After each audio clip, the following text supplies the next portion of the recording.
Hi friends, we're in the middle of our Passover explanation. Passover, the Last Supper of Yeshua, and Christian communion, how they all come together. Passover, past, present, and future, all in one alignment.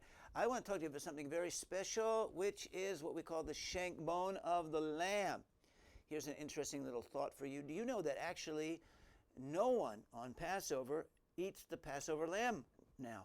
Why is that? Because there's no temple. The Passover lamb in the Torah and in Jewish tradition would have to be sacrificed and brought to the temple and then eaten in the area of Jerusalem. Well, since there's no temple today, no one can eat the Passover lamb. And that's why, but instead of that, to remember the Passover lamb, you have a shank bone reminding us of the Passover lamb on the Passover, the traditional Seder today. Now, just thinking that for a moment, that Yeshua fulfills the Passover lamb. The center of the Passover in Jewish tradition, and in fact, all Jewish holidays and all Jewish tradition having to do with the temple, everything comes forward into one thing, which is an animal sacrifice. An animal sacrifice is the center of all biblical Judaism. But just there's one thing, there's a law which is soul for soul, eye for eye, tooth for tooth.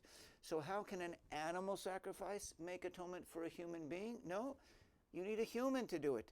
And so ultimately all the temple sacrifices of Judaism are pointing toward the Messiah who was willing to give his life, just as a soldier might give his life in war, as a mommy might give her life sacrificing herself for her child, as anybody. The ultimate act of generous love is to give your life, your soul, for someone else, and that's the highest value.